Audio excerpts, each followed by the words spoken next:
of AKCP. Oh, there's a lady that was speaking. We made a really nice project that I was dreaming of making while I was doing my PhD, in fact. Today it would be quite short. I don't want to take too much of your time, so I would do a small presentation, about 5 minutes, about what is CFD and what is sensorCFD and how it compares with the other things. And after that, we have a small question session. I think that Nicola asked you to write a question in the chat. I think it will be the best way of doing that. And after that, it will be hands-on. So I will do the case that you see in the screen. It's look scary, but it takes 5 minutes to do because we made the application really good.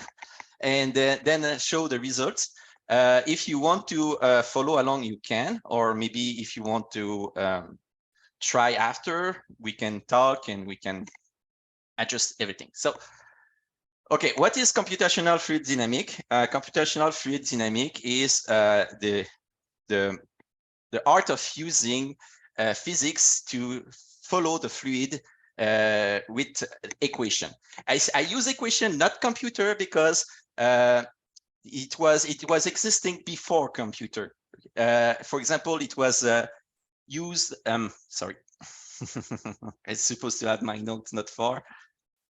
But okay, it was used, the equation exists since the 19th century. It was used before the computer exists by the NASA. You see that is a computer room. So before the computer exists, we have people that was computing finite elements. At that time was finite element, the method.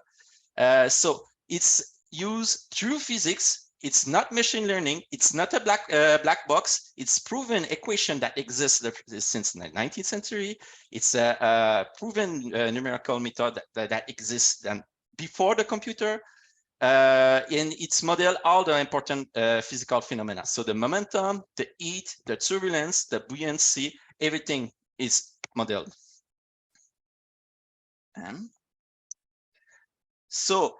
Why you want to use computational fluid dynamics? You want to use it because you want to find where the hot and the cold are mixing, to find if they are backflow or low mixing or low performance, where the low performance coming from. And you also have a map, air velocity map, a pressure map, a heat map of all your rooms. So even if you just have the sensor on your rack, you know what's happened in your vents. That's really powerful because you don't have to put an anemometer that costs money everywhere. So even if everything is right, everything is well sealed, well closed, sometimes you will have a problem for example, the lower rack is hot, you don't understand. And if you look at how the air is moving, you understand that you have, for example, air that's going back in your vents toward the crack. So it's allow you to see where the problems are. So sensorCFD use that CFD and provides you with all the professional tool to be used in a data center. So you will have access to a rack, vents, and everything you put on the map are modeled and are prepared for you. So you don't have to think about the boundary condition. You don't have to think about anything. So you place the thing, and after that, you have a small screen that asks you some question and it starts. Really easy. So it uses a web interface you can access from any computer. It's the same interface that you probably already use. So you can access from remote location. You draw only once. So if your room is already drawn for your sensor, for your staff, it's already drawn also for sensorCFD. The strength of sensorCFD is that it uses the probe to get the value. So it's not a human that will put some random value that will make a mistake about the units, make a mistake about the place. No, it's use the value from your probe and put them directly in the simulation. So you have exactly what's happening. So an instant measure, and the model is bound to the reality. So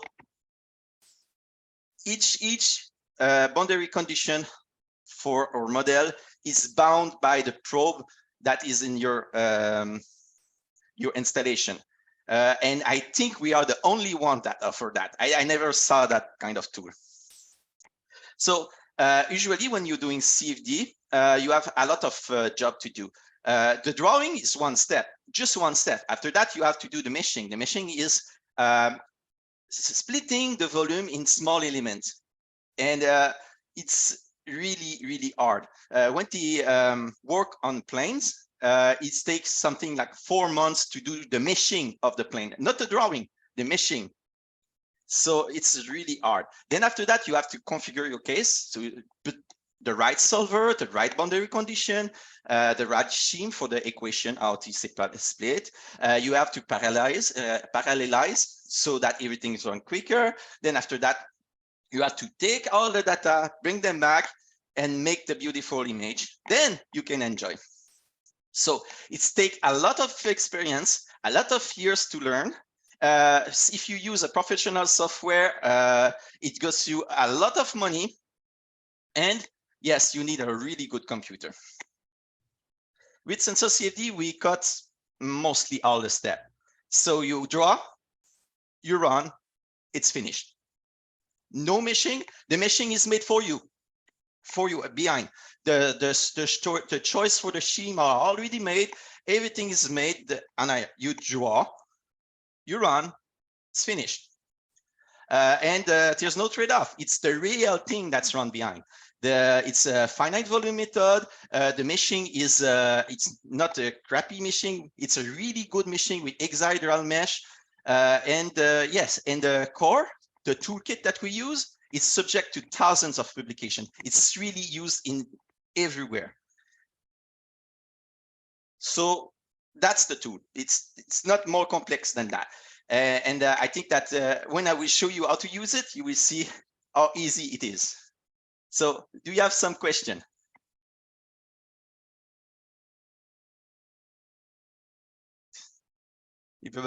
Nobody's talking? I hope that nobody's sleeping then. Okay. Yeah, Gabriel. Yes. It's embarrassing to find out that everybody dropped off and nobody was even heard a word you said. That would be embarrassing, huh? Yes, that would. That would. I'm still here. I didn't drop out yet. Okay, so no question. Okay, so let's try it. I know that most of you doesn't have it installed. Did you want me to start from installing and starting from the basic? For example, I will start a virtual machine, and install everything and configure everything and make the map. Do you want me to do that, guys? So you see all the process? Sure. Or sure? Yes. Okay. Right. Good. Yes. Yeah, if Gabriel, if it doesn't take too long, because I don't, No, you know, don't. installing the software on the computer, just, you know, probably less. Yeah, I'm thinking we could skip the installing part, but start from drawing the map. Yes, just drawing the map, because I can show installing stuff. It's one command line, really easy. But yes, okay. Let's start with drawing the map. Gabriel, you do what you think is best. Okay, so I will show you from the base. So that is a service that allow you to create a computer from a remote distance. It's cloud computing, they call that. So it's really simple to create a CFD server to use for your tool. You just use something like that. You can take the closest location. You take the one with Docker, and then you select a really good computer. So if you don't have a good computer, you still can use it, and it's cost $1 an hour. So it's not that expensive. And then you follow the instruction, and I use SSH. I created the droplet. So it will create a server that we can connect on it. It should not be long. In the instruction manual, if you go in installation, you have one magic line. Okay, I will show it to you. That magic line, really important.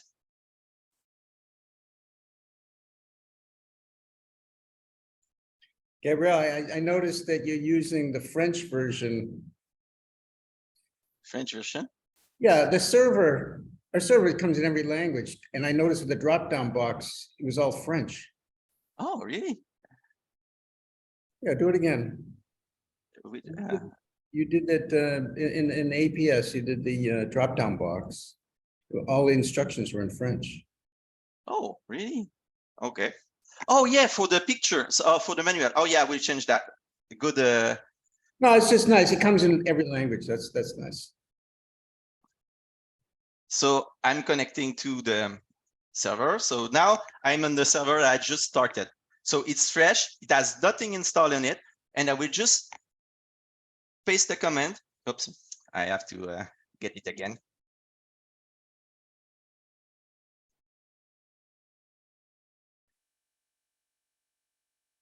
And hit enter. And it download everything. It start everything. It's done. The only thing you need to do then is go in the menu in your AKCP server, go in server setting, go in CFD simulation, and you put the address of your machine. So that one was already ready. So I will just use that one. That one is exactly the same command, but everything is already downloaded, so we don't have to wait. I use a 32-core machine and save. And that's really all. Then we are ready to use CFD.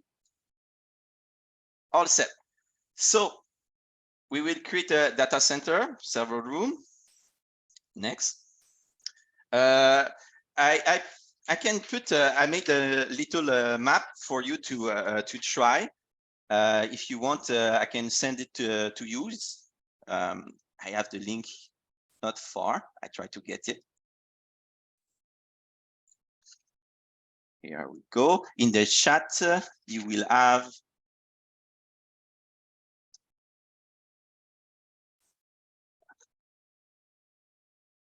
Yes, that's okay. In the chat, you will have the map that I will follow. So for that tutorial, so it's a 6 meter by 6 meter room. We have setting at 2.2 meter. We have a rack at 1.7. And we have a reset floor at 0.4. So I have a gap in the setting in the floor because I want to show you how easy it is to change from hot containment to a cold containment, from a cold containment to a hot containment. And next, we will put the rack later.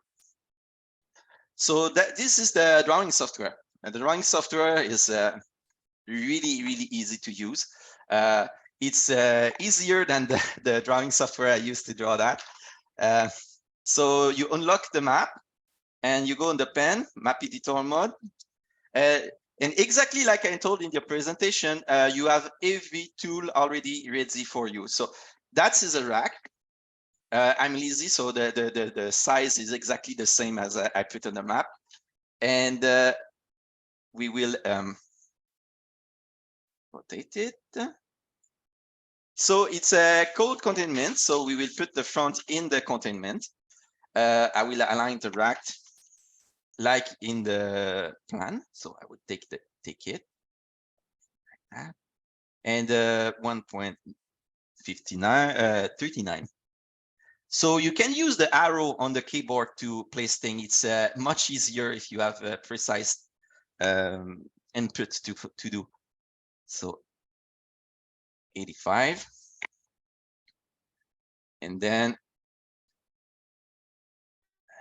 really useful thing, snap to object.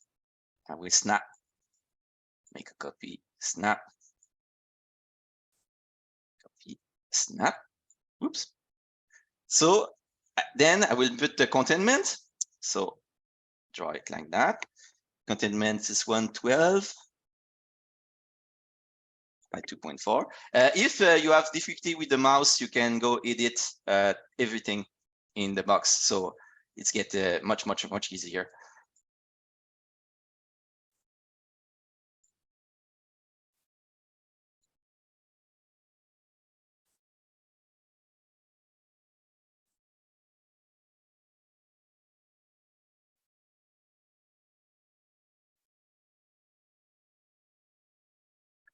So we have our containment and our rack.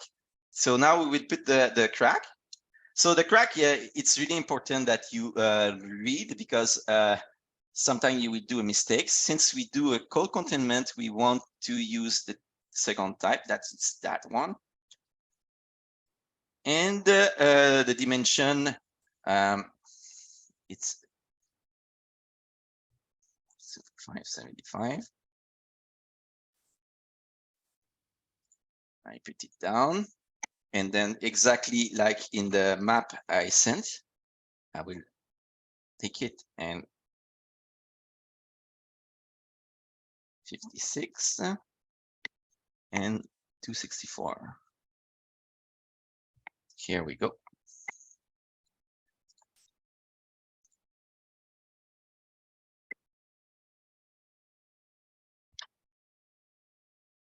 Oops.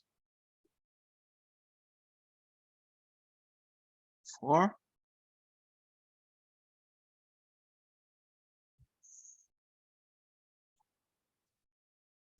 So the only thing left is the vents.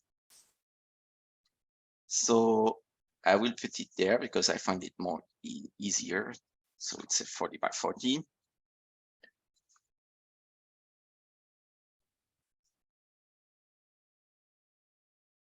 The vent. And then adjust it, 36. Make a copy.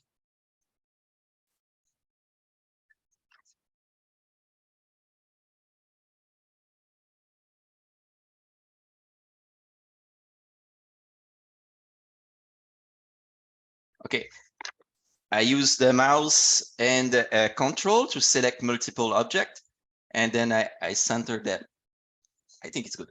So it took me 5 minutes, something like that, and I draw that map. Everything perfect. It's insane. And you can also use auto configuration in the setting. So you can use vertical or horizontal data center and input the number of row you want and the number of column you want, and it will generate everything one shot. So this is the map that we will run the model. So to run the simulation, you go in 3D. It's a good thing that we put the button in 3D, because looking if everything is right, it's a good thing, because we can see that I made a mistake. I put my vents on the top of the containment. That's not where I want them. I want them on the floor. So I will move them on the floor. Move them on the floor.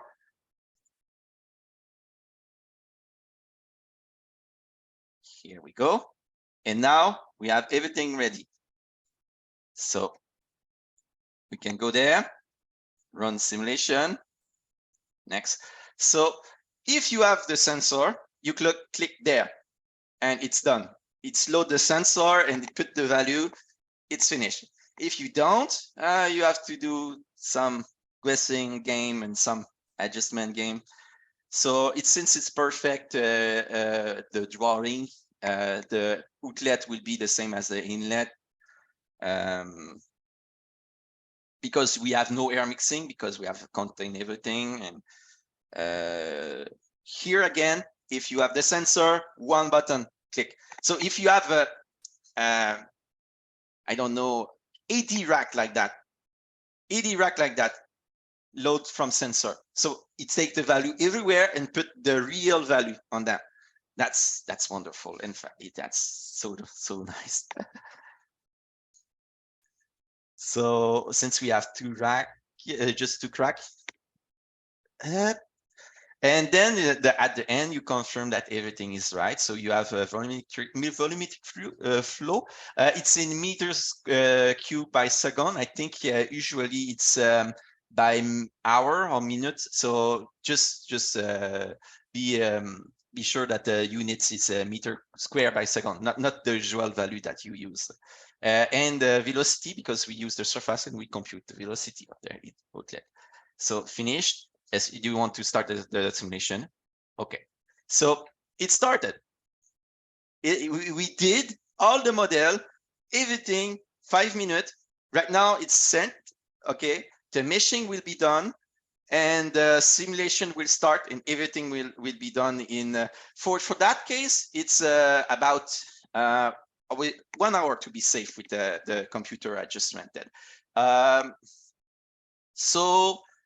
We won't wait because I have already do some computation. I want to show you. Gabriel, yes, just like those cooking shows where they put the food in the oven and they take it right out a second later, fully cooked.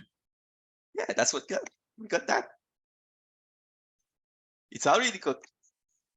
So we have our cold containment done. The simulation is finished, and we have many CFD layers.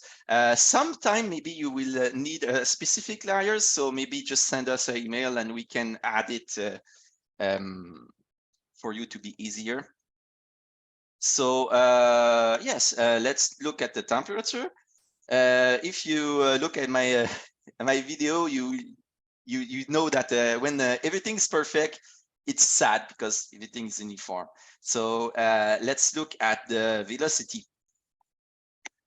I want the arrow because I like the arrows, like that.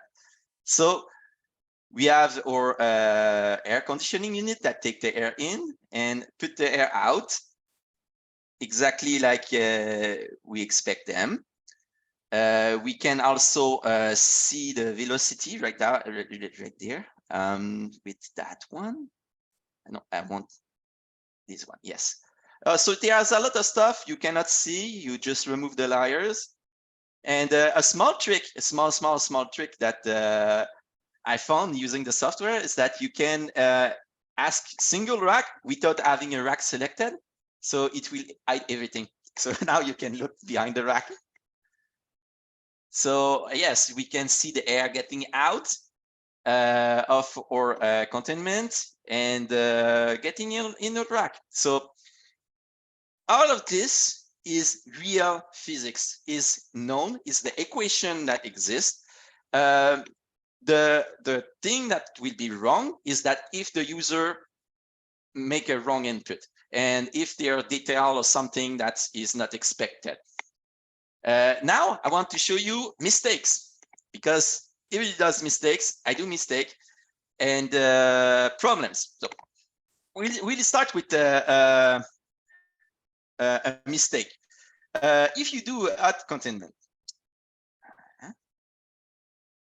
like that, okay, it's the same map, exactly the same map. The difference is that we use a different air conditioning unit that go from the top to the front, and the vents are on the top of the containment. If I click in 3D, let's load. My computer is working a lot. Okay. See, if you go in 3D, we see that I have a conduct there that is drawn and it will be modeled and everything will be ready for you. But I don't have some on my my cooling. So if I go and I look at the temperature, so now it's interesting because something's not going well. Okay. And what we can see is that we have the air mixing, but the best tool for that, the one that I like really, really much that can help you to find all the mistakes, all the problem is the temperature variation. So what it does, the temperature variation, is that it finds a place in the space where you got a big gradient, a difference in temperature, and it show it in red. So we can see already that we spot our mistake. Yeah, already our mistake is there. And then we can go correct it. So you see, I corrected it. If we go in 3D, if we go in 3D, we see the conduct are there, and we can use the temperature variation. We see a bit of red, but not much. It's normal. And yes, you don't see anymore the big red around the crack.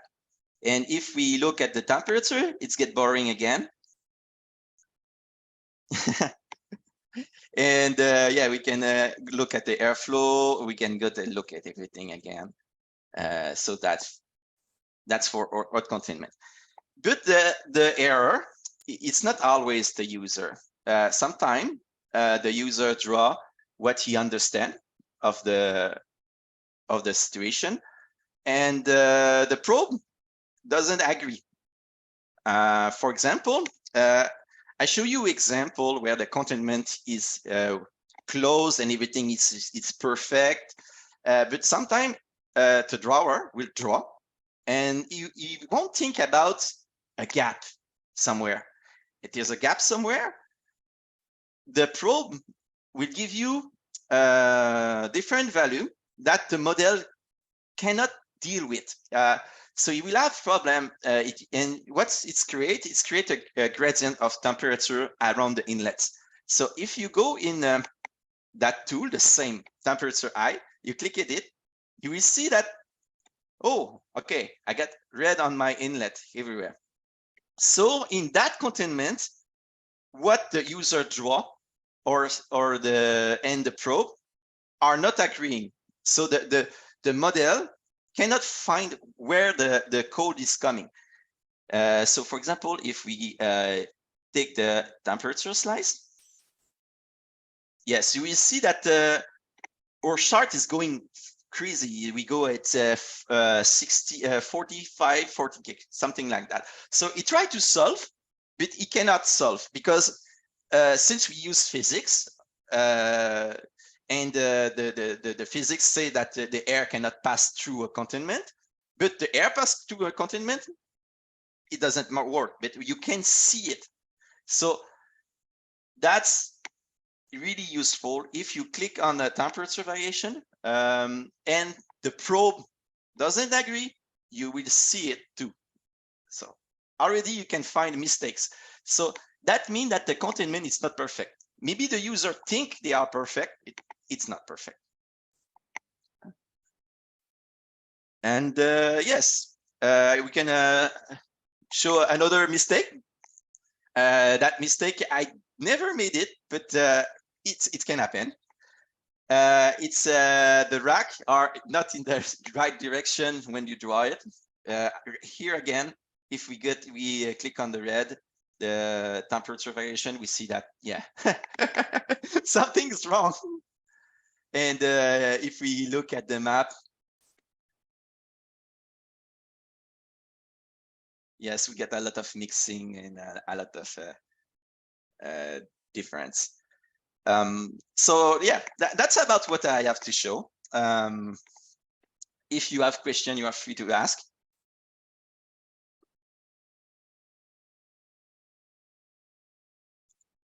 Nobody's speaking. You make it. I'm still connected. I'm listening. Hello, this is Rick. Hello. Hi. Hi, Rick. Hey, cool tool here. But I guess what I'm not getting is, you're very familiar with it and you can show us an example and go, oh, that's totally wrong. Because you know what red means and you know what all this stuff means. Yes. How does the end user know after they've, created their map, the person trying to understand their airflow, what's a good airflow and what's a bad airflow, and how to address that and, measure if there's a difference in energy savings or whatever? I mean, yes, yeah. I guess that Sorry, go ahead. yes, you have to know a bit of about the physics. I have to know a bit about what's happening in his data center. It's sure that complete the neophyte, somebody that never work in a data center that use that will be completely lost. We made a manual to help a bit to understand what the tool does. But yes, at that point, it's the user that have to document itself a bit. We have a question from Monty in the chat, which is there a limit to the number of racks you can run the simulation on? We did a really large room with the 80 rack. What will happen is that if you make something really larger, you will need a more powerful computer to reach the end of the model, and you can adjust the steps, the number of steps for the simulation. So if you have something really large, you will have to add steps, and yeah, it will be a bit longer. We try, I think it's I don't remember, 72. Yeah, we try a really large data center, so you can do really large too. I have a question. Yes. How accurate do the room diagrams have to be? We know the racks are pretty standard, but if you're off by 2 or 3 inches with your vents, or is that No, it won't do a big difference. It's sure that you won't have 100% of accuracy, but it won't do a big difference. For few inch, no. Even the same thing is if you have a small object, just don't try to draw it. It's okay. For example, we can lift a rack and try to model if there are gap under. We don't draw the wheels. It's small, so it's a scale. If you model for a room 6 meter like that, 10 centimeter of it's not big. So yeah, don't worry about that. what about the airflow coming in? Do you have to add that to this at any point? I mean, not every compressor pushes the same volume of air. If you use the probe will give you the information. So for example, if I go back in 3D and I go in run CFD next, I think that's the one I just run. It's finished already, so it's quick. I used autofill like that with the difference in temperature and the difference with the difference in the temperature and the power used. We can compute the velocity of the air. So if you have the probe on your rack, you don't have to worry about that because the probe will get the velocity at the exit of your crack. So okay, thank you. I'm watching on a phone, so it makes it difficult to see the screen. Okay, that's good. So that's our model that just finished. I will just remove everything. So you will see that give the same result as the other. Is that the one? No, it's not that one. Oh, it's not the one. Sorry, I have too much of them. So the question?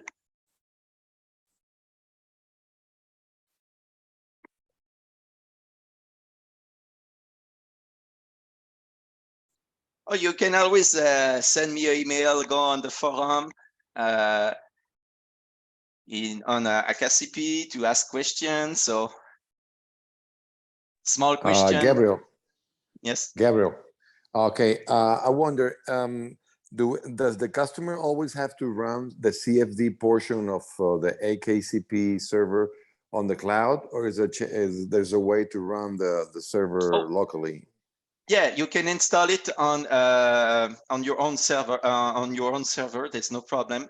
You install Docker and you enter the command that I just entered, and it will download everything and install everything. Since it's on Docker, you can install it on Windows too.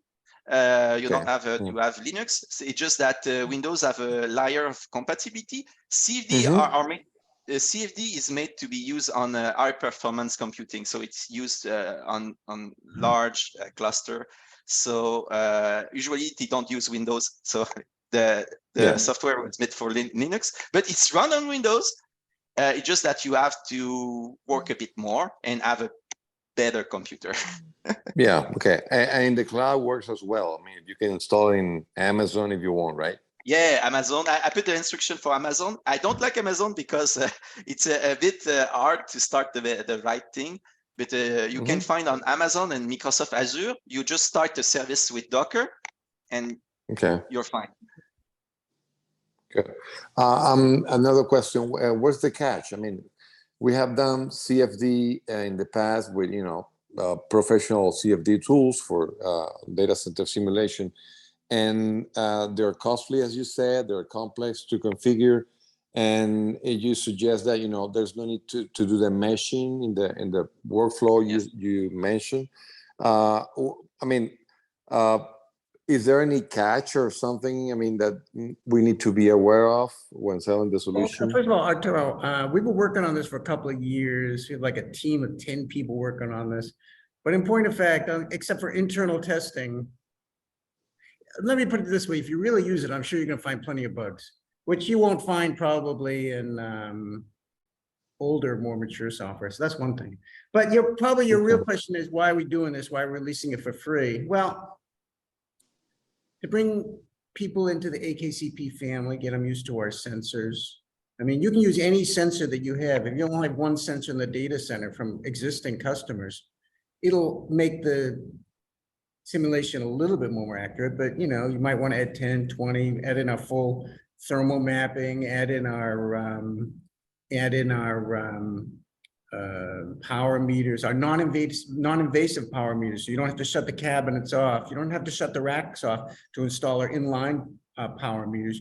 You can clamp our power meter right around the power cable coming in and get the rack heat dissipation that way, But anyway, we AKCP, you're probably wondering, how can we afford to give this away for free when other companies charge $25,000 a seat per year? And it's because it's a tool for our dealers and bring them into the AKCP family. Now, it's also a tool for data center managers to operate this on their own, but they still have to buy the sensors from you. And brings them into our family. So it gives us visibility into these top data centers where where we wouldn't otherwise have access to these people.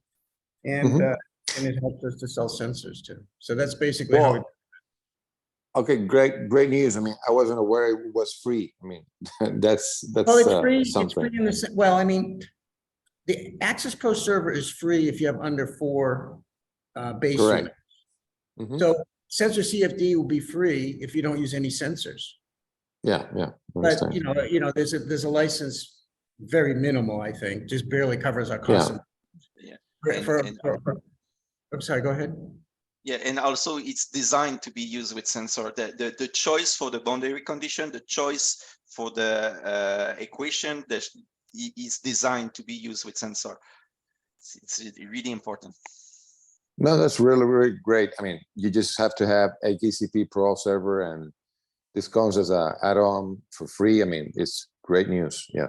I mean, as a dealer, it gives you an opportunity to present to major data centers a tool that never existed before. They can't get anyplace else. And it gives you an opportunity to make an appointment, give a presentation, and we can help you with that.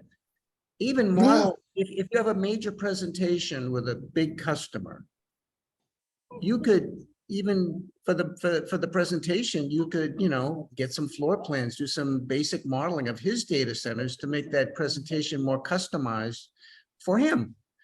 And most of the time, you know, you're going to know and love this product. And most of the time, these data centers don't have a lot of free engineering, which means they're going to learn to rely upon you. Yeah. Whenever they make a change to any rack or crack, they're going to ask you. Whenever they buy a new refrigeration system or buy another rack, they're going to ask you. So anytime they do anything at all, you're going to be their best friend. So it's just a real good way to get to know your customer. So Yeah, that's. I agree. That's a great. That's Now great we news, thought yeah. about selling this. We could have sold it for the 25,000. You know, had 20 customers, make a little money, but we would never get the kind of Reach, you know. yeah, no, reach. That's right. Yeah. Fantastic. Thanks.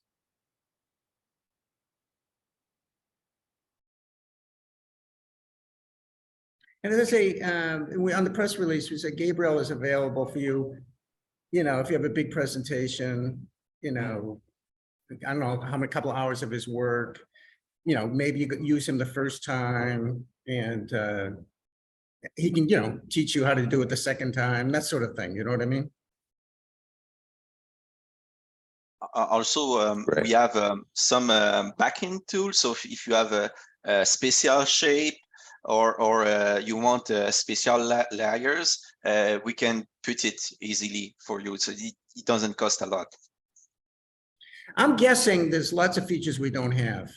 Rick mentioned one of them that I really, really, really want to add, which is, well, I made this change. How much money did I save? I got that, Rick. Yeah, that's on a long, long, long list of to-dos, which we may or may not ever get to.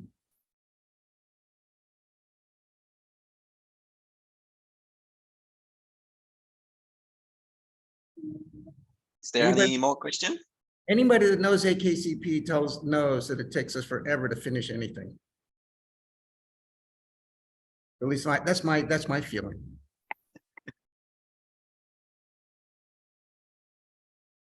But when it's finished, it works pretty good. We come up with some good stuff. So, yes, feel free to contact us. Feel free to use the help right there. If you go and support the user forum, feel free to ask questions.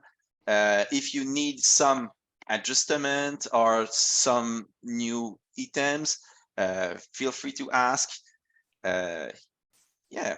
Thank you for coming. Thank you for looking at what we did. I find that really, really nice. And personally, I've loved to go deeper on what is going on behind, but I think it's good enough like that. Thank you, Gabriel. Yeah, thank you very much. Thanks a lot. That's pretty cool.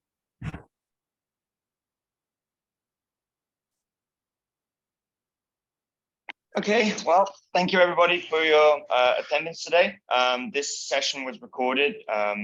Those of you who want it, I guess we'll either be sharing it to our YouTube channel. I can also share it to you guys who attended via a Dropbox link for you to download as well, in case you want to share it with other members of staff at your companies. That'd be great. Thanks, Nick. Great. Thank you. Bye-bye. Thank you. All right, thanks everyone. Thank you. Bye-bye. Nice presentation, Gabriel. Bye-bye. Thank you. Bye. Bye.